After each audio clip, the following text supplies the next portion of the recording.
회사 다니는 분들한테는 좀 특화되어 있거든요. 그래서 저희가 요거를 그 삼성전기랑 같이 이걸 시작을 했었습니다. 그래서 삼성전기의 그 형태로 가다가 일반 대학원으로 바꾸면서 정부 지원을 받기 시작했습니다. 그래서 지금까지 일반 대학원으로 2번, 전문 대학원으로 1번 해서 모두 14년인가요? 14년을 지원을 앞으로 약 2년 더 남아 있는데요. 그렇게 지원을 받고 있습니다. 그래서 저희가 자랑하는 것 중에 하나가 학생 수가 입학생 수가 한 600명이 됩니다. 그리고 그 비율이 35대 한 25에서 석사가 350명 정도, 박사가 250명 정도 입학을 했고요. 이 중에서 현재 다니고 있는 분들 한 100명, 그거보다 조금 더 있어요. 졸업 못하시고 사라지신 분도 있으니까. 그런 분들 빼고 나면 졸업생은 석사 292명. 이분들은 뭐 거의 99%, 98% 석사기까지 받아가신 분들이고, 요분들은 박사 수료자가 요 정도 수입니다. 학위를 받은 분은 요거보다는 아직 진행 중이신 분들이 있으니까, 뭐 3년차, 4년차, 5년차 있으니까 요거보다는 적습니다만, 박사 수료생도 200명 이상 나온 그런 학교입니다. 일단 저희 성균관대학의 요즘 평판도는 뭐 아주 높습니다. 저희는 뭐 1위를 굉장히 많이 하고, 세계적으로도 세계 수준도 항상 뭐 100위 안에 들어가자 뭐 이런 얘기들을 많이 하면서 학교에서 교수님들을 많이 그 독려를 하시는데, 그런 것 때문에 지금 상당히 많은 부분에서 세계 100위 안에, 또 국내에서는 아주 여러 부분에서 1위를 차지하고 있습니다. 특히 저희가 뭐 진짜 넘을 수 없는 그런 뭐 서울대학 이 정도 빼고는 빼고는 사립대학에서는 굉장히 많은 지표에서 1등을 하고 있습니다. 그 이유는 사실은 교수들의 성적이 굉장히 중요합니다. 대학병부에서는. 그래서 교수들이 굉장히 많은 노력을 해서 그랬다라는 얘기를 드리고요. 저희들의 비전은 그래서, 근데 제가 얘기를 드렸죠. 기술 경영은 우리가 굉장히 먼저 시작했다라고 얘기를 드렸습니다. 그래서 저희는 뭐 국내 기술경영 전문대학원이 7개가 있지만 그들 모두를 저희는 압도한다고 생각합니다. 그래서 그 정도가 아니라 일본에서도 기술 경영을 하고요. 대만도 굉장히 잘합니다. 중국은 좀 약하고요. 근데 그런 것들을 모두 해치고 비전으로는 아시아에서는 1등을 하자. 그리고 세계에서도 왜 5등 안에 못 들까 하는 정도의 비전을 갖고 있습니다. 그러기 위해서는 제일 좋은 학생들을 뽑아서 제일 잘 가르치는 교수들이 가르쳐서 가르치는 시스템을, 교육 시스템을 잘 갖춰서 좋은 학생들을 배출하자라는 그 기치를 가지고 있습니다. 교수들의 면면을 보면 전문대학원은 7명 이상의 전임 교수가 필요합니다. 그래서 저희가 7명을 정확히 맞추고 있습니다. 이분들은 학부가 아닌 요 기술경영 전문대학원이 모두 자기 고향인, 자기 그 소속인 그런 분들입니다. 그래서 보통은 학부에 계신 분들이 굉장히 많은데, 저희는 전문대학원으로 되는 순간 이렇게 전문대학원으로 모두 이렇게 이적을 해 있는 그런 상태입니다. 이게 이제 쉬운 일이 아니거든요. 왜냐하면 경영대는 여러분이 아시다시피 학부가 있는데 기술경영은 학부가 없습니다. 유일하게 건국대학 하나 있어요. 그런데 그렇기 때문에 이 기술경영 전문대학원에 이분들은 자신의 에너지를 거의 다 소모하시는 그런 분들이다라고 보시면 됩니다. 박영택 교수님, 신한성 교수님, 조근태 교수님, 신유석 교수님, 이명영 교수님, 최가평 교수님들이시고요.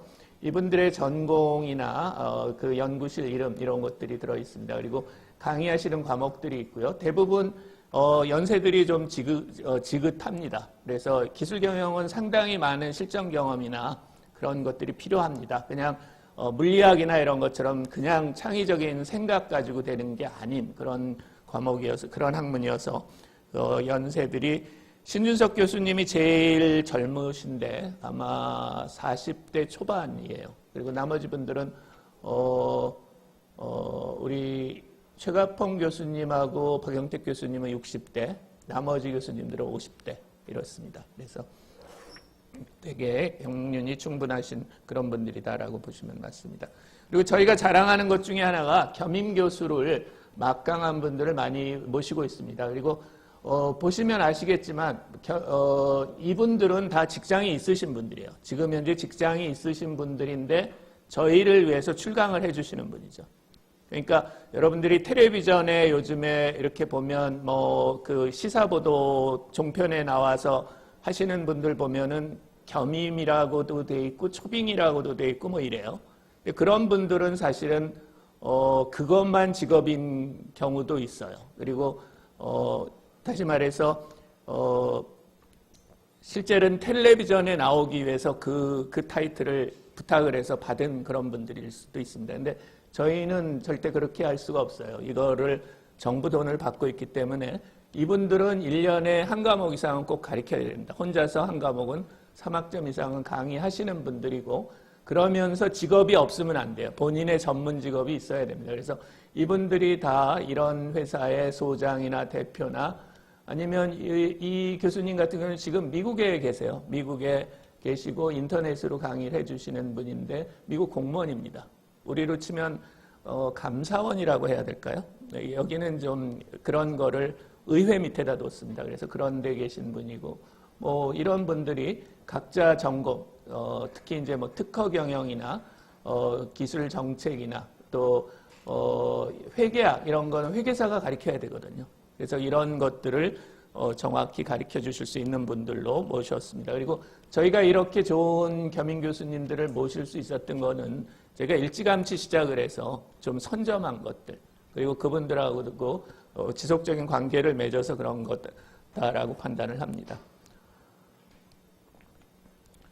자, 무엇을 이제 공부하느냐를 조금 들여다보려고 합니다. 그래서 지도교수 선정 같은 것들에 되게 관심이 많으신데 석사과정은 한 1학기에 들어오자마자 좀 정하라고 합니다. 그리고 박사과정의 경우는 좀 시간을 둬라라고 얘기를 합니다.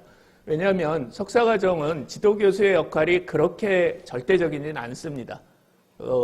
졸업 보고서를 좀 지도는 하지만 박사의 경우는 근데 전혀 안 그렇습니다. 논문을 써야 되는데 그 논문을 지도교수가 좋아하는 분야, 잘 가르칠 수 있는 분야와 본인이 쓰고 싶은 분야 이런 게 잘 맞춰야 되니까 박사는 좀 신중하게, 석사는 좀 빠른 시간 내에 결정해라라고 하고요. 그리고 가능하면 너무 학생이 많아지면 한 분한테 몰리면은 막습니다. 그런데 보통 이건 잘 안 넘습니다. 그래서 원하는 대로 갈 수 있다 이렇게 생각하시면 맞습니다. 근데 원하는 게 좀 다를 수도 있어요. 어떤 분들은 나는 정말로 꼭 필요한 내 이 전공을 위해서 지도교수를 선정하겠다는 분도 있고 어떤 분은 제일 빨리 졸업시켜 주시는 분한테 가겠다. 뭐 이럴 수도 있으니까 그거는 각자의 어떤 전략에 따라 다릅니다. 석사는 45학점, 뭐 B학점 이상 외국어 시험 합격. 외국어 시험은 면제될 수 있습니다. 이런 공인 시험을 봐서 점수가 되면 되고요. 박사는 이런 학점을 이수하고 석사랑 다르게 외국어만이 아니라 전공시험도 필기시험으로 봅니다. 그래서 그걸 통과해야 논문 자격시험이 되고요. 논문이라는 게 여러분 박사학위 논문 보면 뭐 100페이지가 넘습니다. 그런데 그거를 쓰고 싶어하고 쓸 수 있는 게 아니라 기본 요건 중에 하나가 그거를 쓰는 건 자유인데 심사하기 전에 소위 학술지의 계제가 확정이 돼야 됩니다. 근데 그 계제, 학술지라는 거는 뭐 소위 SCI, SSCI급도 있지만 그 다음에 그래도 우리나라 내에 있는 KCI급 정도면 됩니다. 근데 이것도 쉬운 일은 아니에요. 특히 여러분들 중 상당수가 MOT를 처음 보시는 분들이 많거든요. 학술적으로는 MOT라는 거를 처음으로 연구하거나 하는 분들이 많기 때문에 예전에 내가 물리학을 해서 실험해가지고 논문 써본 적 있거든. SCI 써본 적 있어. 이러시는 분도 소위 말해서 SSCI급으로 논문을 쓰긴 굉장히 쉽지 않습니다. 그래서 어렵고요.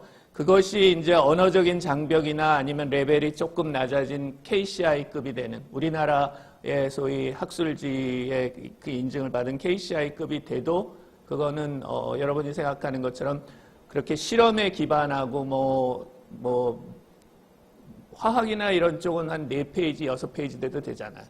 근데 그렇지 않습니다. 한 20페이지 이상 뭐 이런 거를 써야 되니까 굉장히 다른 접근으로 해서 쉽지 않다. 그래도 이거를 학술지에 게재가 확정돼야 교수님이 이제 그러면 심사하자라고 합니다. 그러니까 이게 굉장히 중요한 허들이다라고 얘기를 드리겠습니다. 학점은 전체 과목 중에 몇 학점 이상은 전공, 저희 과에서, 저희 대학원에서 들어야 된다 하는 것이 있고요.